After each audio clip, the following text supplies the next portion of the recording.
Good morning, everyone. It's Miss Mariah from the Allen County Public Library coming to you from my porch garden. As you can tell, I've got a lot of plants, a lot of things going on in containers, and that's what we're going to be talking about today. When all this quarantine stuff started and the library shut down, I really felt a need to take care of something, to start something and grow it.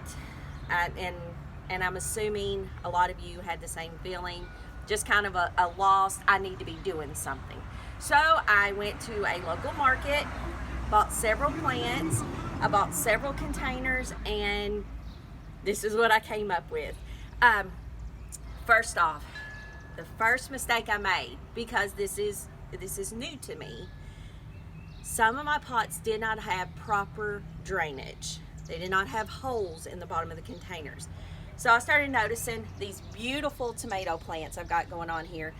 They just weren't growing, and they were turning a little brown, and so were my bell peppers. These are actually like golden bell peppers.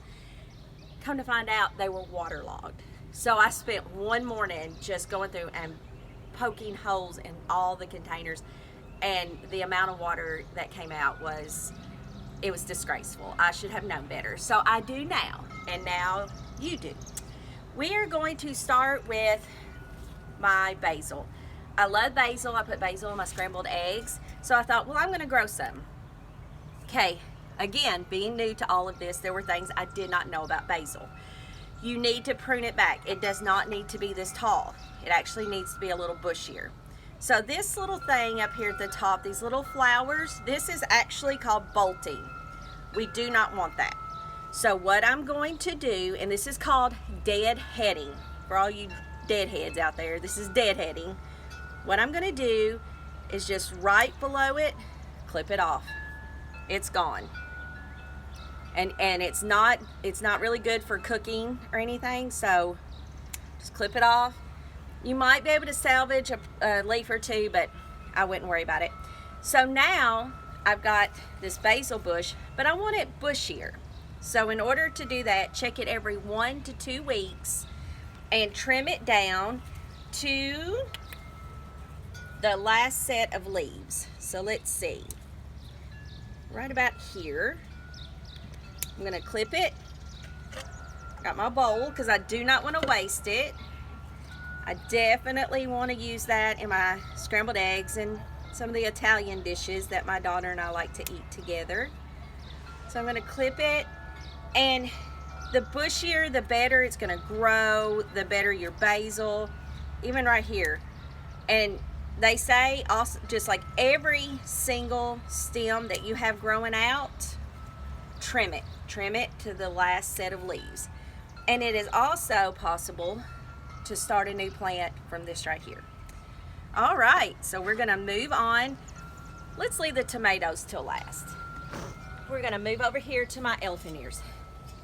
Elephant ears was a staple in my mom's home when I was growing up.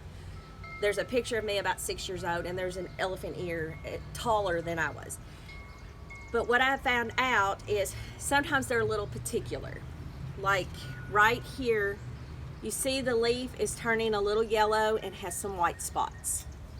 This plant is originally from Costa Rica. So, as you all know, our climate is a little different.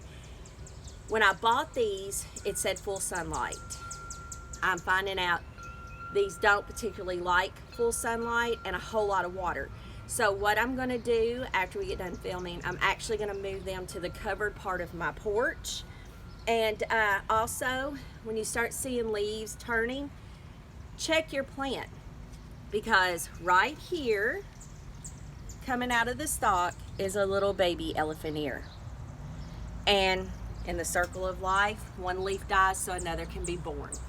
And also, these pots, they look big, but in probably another 2 months, I'm going to need a much larger pot for each one of these plants so that their roots can spread. You can even set these out. I have a good friend that has beautiful elephant ears. They come back every year. I'm not that brave yet. So there's the elephant ears.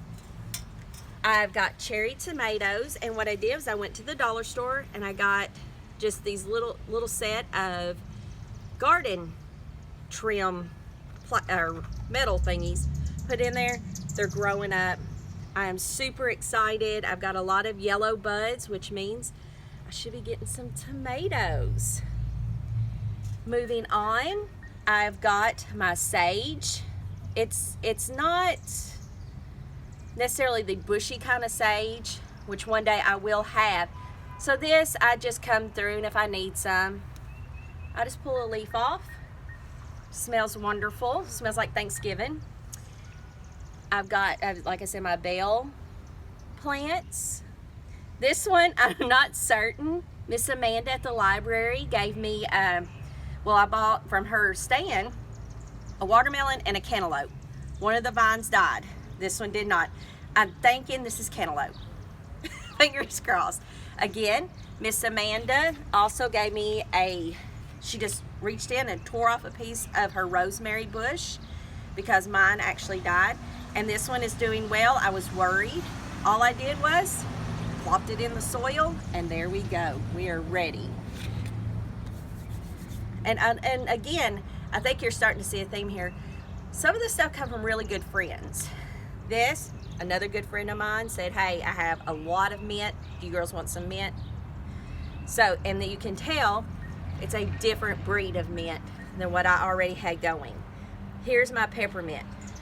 This, just rub it, smell it, it's wonderful. Mint is good for upset stomachs, for teas, desserts. If you have some kind of sherbet, throw you a couple of mint leaves in there, and put it in your water. Delicious. They will spread and grow when I get back out into the country. Those of y'all that know me know that's a theme of mine. I will transplant these outside. They will spread, they will multiply. So these are great sharing plants with your friends. We're gonna move over. I've got a little lavender right here. Again, love lavender, love how it smells. Again, that's good for teas, potpourri for your home, things of that nature. And now my big boy tomato plants. I've got some tomato plants behind my cameraman, Hagen, that I will be transplanting this afternoon. Just haven't gotten to them yet. These are the ones that I bought here local. And again, once I drained all the excess water off, I bought some actual twine to secure them to these posts here. And I noticed this morning I've got several yellow buds coming out. Hopefully that will go into tomatoes. If you notice white specks on your tomato plants, it could be a fungal disease caused by overwatering. So we already knew that that was kind of an issue going in, and I'm correcting that, and my white spots are going away beautifully. If you feel like your tomato plants need more calcium, like there's something going on, eggshells and even Tums, the antacids, crunch them up, sprinkle them on your soil. It'll add extra calcium to your plants. Now, the library has several books in-house. We have got books, container gardens. This one right here, which is the farmers containers and raised beds. A lot of you guys, a lot of people I know personally are doing raised beds. Awesome. I hope to have a few raised beds one day myself. We also have a lot of things online. Now our online, all the magazines are free, and you can just go right on to our website, go down to the bottom to the scrolling menu, and you'll see digital magazines. Good Housekeeping, Good Organic Gardening, HGTV magazines, all great resources for this kind of gardening. And also our local favorite, P. Allen Smith. Absolutely love him. He's wonderful. This book, The Vegetable Gardener's Container Bible, is also online and also at the library. big news coming out of the library. You guys just keep watching our Facebook, our radio spots, things like that. A lot of good news coming. So I know I was kind of, but you guys are used to me, so, and I appreciate your love and your kindness. I'm going to end my little program with a quote from one of my favorite books and movie, Practical Magic by Alice Hoffman. There are some things I know for certain. Always throw salt over your left shoulder. Keep rosemary by your garden gate. Plant lavender for luck. And fall in love whenever you can. Stay safe, stay well, stay kind. This is Miss Mariah from the Allen County Public Library. Thank you for joining me. Bye.